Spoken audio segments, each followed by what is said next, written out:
Hey guys, I'm Adam Gonzalez, And I'm Jesse Espinoza. and this is Creepy Crawlin Cryptids, Episode 2, where we talk to you about all your creepy crawling creatures from crypts to creeks. Well, today we're going to talk about the Loch Ness Monster. This is possibly my favorite monster. Definitely the cryptid that got me into the unknown. Yeah, so the Loch Ness is in Scotland. It's about 22 miles long. It's just under a mile wide. It's 754 feet deep, and it's the largest lake in the British Isles. There is an average of 13 sightings each year since the 1930s. And the 1930s is when the legend gained its popularity after a couple believed to see it. So the Loch Ness monster itself is sort of a plesiosaur-like creature, sort of a prehistoric, long-necked lizard creature that swims throughout the lake itself. As at least that's what the sightings and stories say, as Jesse's first story might entail. So within history, what is believed to be the very first sighting of the Loch Ness is back in 565 AD by a missionary named Saint Columba. Basically, there was some kind of monster in the lake killing his followers. Yeah, you enjoy missionaries dying from monsters. No, it's just why'd they keep going in the lake? I don't know, missionary stuff. I don't know. It's Whatever. probably clean water. Proceed. Yeah, so he confronted the monster and he told the monster, "Thou shalt go no further, nor touch the man. Go back with all speed." And he used his Catholic powers to make the beast go away. Um, I think we've mentioned Catholicism before, and growing up Catholic, I can say that plenty of Catholics do think they have Catholicism powers. Yeah, well, he was a missionary and a saint, so he definitely had Catholic powers. Yeah. If anyone had them, it would have been him. Mm-hmm. Okay. Yes. So does that imply that the Loch Ness monster is a demon? Well, I mean, do Catholic powers work on non-demons? I couldn't tell you. I don't have Catholic powers. If you say so. Oh, okay. So we're gonna move on to one of my sightings now. This is the first sighting of the Loch Ness monster outside of the anecdote that Jesse just shared here. So this is the first sighting in 1933. The modern legend of the Loch Ness monster is born when a local sighting makes news on May 2nd in 1933. A couple was out and about on the loch and saw an enormous animal rolling and plunging on the surface. That is a direct quote from one of the couples, and the monster was a moniker chosen by the Courier, who published the raving story. Since then, there have been, as Jesse said, about 13 plus sightings a year, kind of slowing down in more recent times.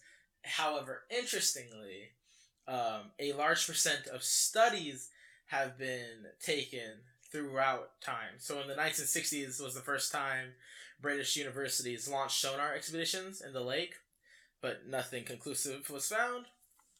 And kind of from then on, there were more and more sonar expeditions. In 1975, there was one that combined sonar and underwater photography, which resulted in a photo that, after enhancement, apparently showed what vaguely resembles a flipper. And so, of course, believers, that's something that's set in stone for them, right? Yeah. All right. Well, let's talk about the surgeon's photo. So the surgeon photo is basically the photo that you've seen of Loch Ness. You know, with the head arching and yeah, the single most iconic Loch Ness monster photo. yeah. Well, so no one really believed in it too much, but this photo was taken by a Robert Wilson, who was a respected surgeon. So because of his background, everyone's like, oh, this guy's got credibility, right? Right, because why would he lie? Yeah. And it turns out he did. Oh. It was not real. So, like 100%, like he admitted that. Yeah, because it was just a dinosaur toy that he took a picture of. Oh, that's kind of devastating. Well, actually, he didn't take a picture of it. This man, Marmaduke Wetherall, like the dog. Like the what? Yeah, the dog Marmaduke. Yeah, so he took the picture, but because he was just like a regular dude, he gave the picture to him and be like, "Hey, you should back this up." And Robert was like, "All right, cool." And so, yeah, this Marmaduke dude tried to keep it up, and so like he had a hippopotamus foot table that I think he was a hunter or something. I don't remember. But yeah, so he made it look like it was walking out of the water and stuff. I just want to preface by saying that if you own anything from exotic animals, ergo hippopotamus feet, elephant tusks, you're a terrible person. I just feel that should be mentioned. And so the fact that he was like, yeah, let's trick people, that's not surprising. Yeah. So that's what happened. He just used this elephant thing And so what I'm hearing is one of the biggest pictures used as proof for the Loch Ness Monster is completely false. Yeah, you see, there's no way to tell the perspective of, like, to guess how big it is because It's just looking at water, which is just reflecting clouds, and there's no way to tell perspective with that. Okay. So yeah. It's not real. It's really disappointing. I, for a very long time, the Loch Ness Monster has been like one of my favorite cryptids. In fact, the straight to VHS Scooby-Doo movies. Have you seen the Scooby-Doo and the Loch? Oh, they're Scooby-Dooing it, and they're trying to figure out what's going on with this Loch Ness Monster.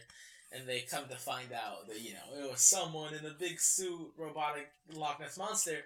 But at the very end of the movie, as they're leaving Lake Loch Ness, they're leaving, and they're driving away, Scooby and Shaggy, who else, see out the back window the real Loch Ness Monster, who they hint at being real throughout the entire movie. It's definitely a good movie. Yep. So I'm going to move on to one of my stories. This is the title of this is A Diver's Encounter with the Monster. So this was posted by a regular on a cryptozoologist blog. So, they have a couple of stories, but they said that this story was told to them by a friend who had been told it by the diver themselves. Okay, sounds really credible. Yeah, exactly. Well, I already told you it was on a cryptozoologist blog, so we take that with a grain of salt. Not to discredit cryptozoologists, but, you're doing the people's work. You're doing the people's work. It's what we want. You're like Josh Gates. Have you watched anything from Josh Gates? No. He has like 3 doctorates. He's an incredibly intelligent person, and he just gets funded to travel around the world making this show, looking for like just Indiana Jonesing it. Like that's pretty cool. Oh, it is really cool. Like all of it, Expedition Unknown, he has like a bunch of shows that are just all about that kind of stuff. He does what we do, but way better because he has actual degrees in it. Okay, so back to our story, right? So this specific guy had been shot down during World War I. He was a pilot, and it left his face partially disfigured. So he became a diver, and very seldom went out. He didn't want to be seen. He never drew attention to himself. So that's what they cite as why this diver was so credible. So he was, I believe it was in 1932. Okay. So, and then between 1932 and 1940s, that's the time he was diving down by a wall.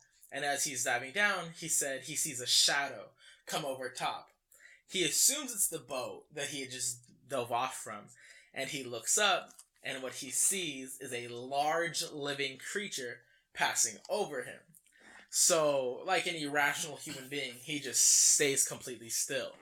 He doesn't move a single muscle, and as soon as he feels like he can, he just says he bolts it up, swimming to the top, looking down to see what this creature is as he ascends. So as he ascends, and he's looking down, he sees a flipper-clad, long-necked creature that can only be described as our classic Loch Ness monster. And so this is his story he told to this person who then told their friend who then posted it on the cryptozoologist website. And yeah, so that's the story of the diver's encounter with the monster.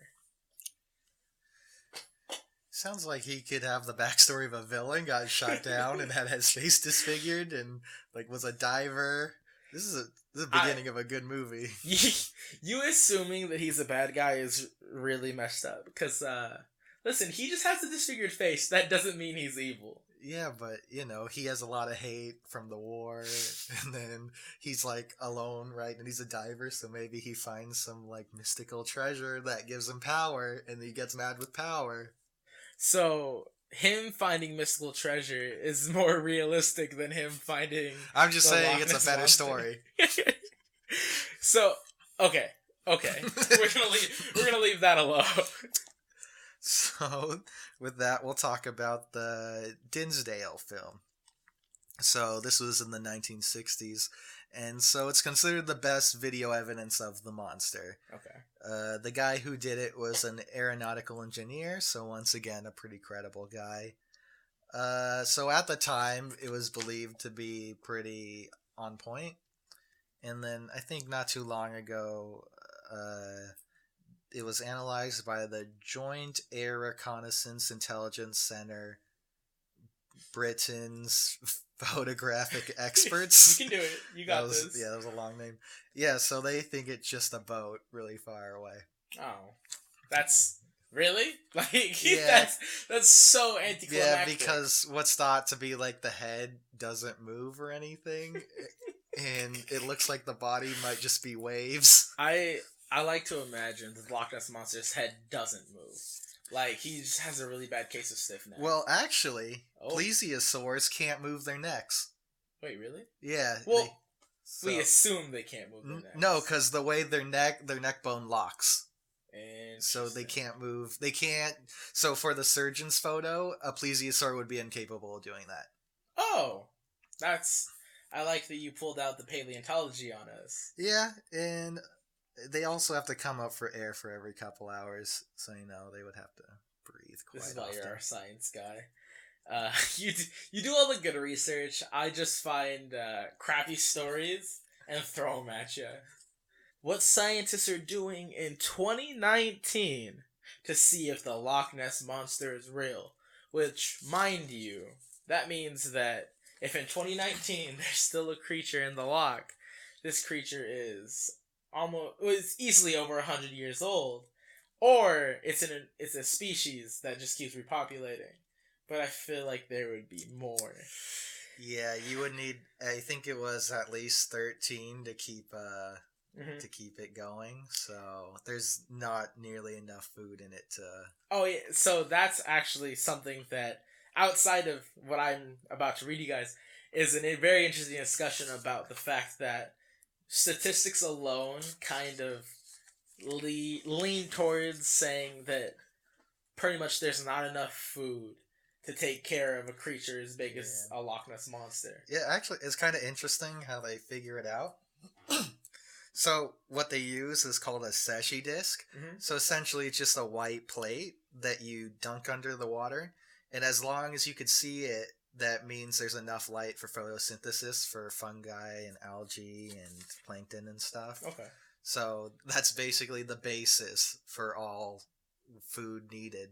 Yeah. So, I don't know. I just came across that. I'm like, oh, that's kind of interesting. Yeah, that is really neat. But yeah, so pretty much the amount of food, like the algae and stuff like that, they could feed the amount of fish that would be able to feed an entire species of Loch Ness monsters is not there. It's not nearly present enough to support something that big. However, there is also the large cave systems which is something that's cited very frequently by strong believers as a possibility for how the Loch Ness Monster has evaded for so long. But so in 2019, there are so this specific segment I found here starts with, for years, Nessie has evaded the good work of explorers and scientists, all of whom have failed to find conclusive evidence the supposed monster living in Scotland's Loch Ness ever existed. So, more recently, what they're planning to do is to do DNA testing in the loch to see if there's any unknown species in it. Because since it's such a small controlled population, it'd be much easier. So they call it environmental DNA. So this is practically like useless ocean-wise because of how big the ocean is. Mm-hmm. But in such a small controlled area, pretty much what happens is they, when they're researching sea creatures such as fish, animals, and other mammals, these creatures shed feathers, feces, urine, and leave behind trails of their DNA. So what they do is they kind of collect amounts of water and then test through all the DNA. So what they plan to do is run all the strands of DNA and pull it up to the known species of what's in the loch. And who knows? Maybe we won't find a Loch Ness Monster. Maybe we will. But wouldn't it be interesting if there was newer species of fish that we didn't know about, though? Yeah, definitely. But yeah, so in 2019, the Loch Ness Monster has still evaded capture, but we're hot on its tail. Sure we are. We sure. I don't like your attitude right now, Jesse. I'm gonna be honest with you. Yeah, it just seems like there's a lot of evidence that show like it could just be waves. Yeah, that's kind of the worst part about this is it's become such a large tourist attraction that it's, if it were to be discovered, it would have been discovered already. Yeah, it's actually pretty interesting. I came across like this study that they did where they were like, well, if we just throw shit into the ocean, into the lake, and would people think that it was the Loch Ness Monster? And it turns out, yes. Well, yeah, because it's that thing of wanting to see it, you know? Uh-huh. And so that yearn for something, it's sort of it's self-fulfilling prophecy. So, though you may know that's just a floaty, you think to yourself, no, that's Nessie. And I get it. Because, like I said, as a kid, Loch Ness Monster was, like, so cool to me. It was the coolest. And, have you ever seen a water horse? A water horse? The movie Water Horse. No, I've never seen that. This kid finds a Loch Ness Monster egg, and then raises a Nessie, and then rides it in the water like a horse. But it's, like, during World War I or II, and it's a real neat movie because it's dealing with how sad the kid is that his dad is at war and just how much their life is terrible. But he's also teaching this mystical creature how to behave like a horse. He takes care of it and rides it to freedom and then lets it go. Free Willy style. But yeah. But as a kid, I really liked the Loch Ness Monster. And so growing up an adult, super fascinated in cryptids and things like that, of course you want to find one that's real, or you want to think your favorite one is real. However, unfortunately, I'd have to agree with Jesse on this, that I don't think there's nearly any evidence to support there being such a large creature in the loch. Yeah, so I actually did have it in my notes, like how much food and stuff would be required. Oh, you have like an actual quantification? So the lake only has 17 to 24 tons of fish, which even for a lake that big is pretty low. So you would have about enough food for 10 500-pound creatures in it, but it would require 30 to 40 creatures to keep the breeding population up. So if there's multiple Loch Ness Monsters, there would have to be at least 30 before like inbreeding starts to kill them off. Right. But also, we haven't even mentioned magic. You know what? You're right.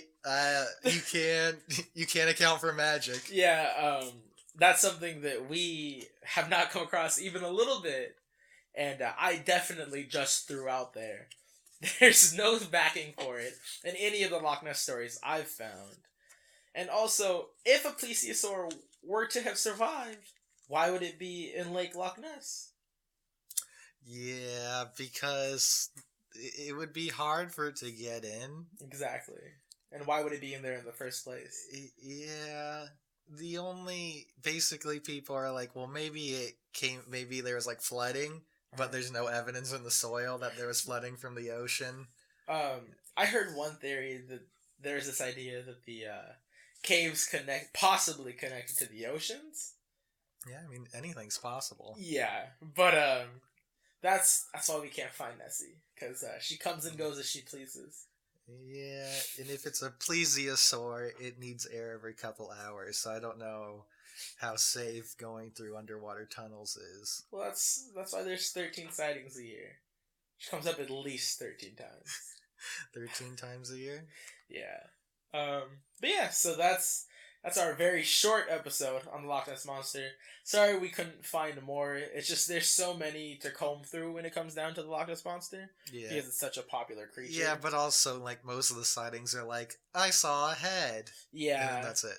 That's exact. And not only that, I think I'm trying to remember exactly what fish kind of like pops out of the water in the Loch Ness, but they've mentioned that like it's big enough to kind of be like, oh, that's definitely a Nessie head. And so, yeah, it's one of those things where we wanted to cover it because it's such a big, deal for cryptozoologists and all kids like us and like any of you who listen who love cryptids. You of course know the Loch Ness Monster, but unfortunately, I think that both of us have to give our 2 cents in on this and say that of the cryptids, this is one we most definitely don't think exists. Yeah, there's a lot of evidence against it. Oh. Speaking of the Loch Ness Monster, have you seen the commercial with the car commercial with the Loch Ness Monster? No. Oh, I'll have to show you after. But yeah, I forget exactly what car it is. If someone could remind me, that'd be amazing. But there is a series of car commercials that that feature Nessie. But yeah, okay. That's our episode on Loch Ness Monster. Thank you for tuning in to Creepy Crawlin Cryptids. We're sorry to break your heart about Nessie, but, it's the truth. She's probably not out there. At least not in Lake Loch Ness. Thank you guys. We'll be hopefully seeing you guys soon with another episode of Creepy Crawlin Cryptids. Alright, see you soon. Very soon.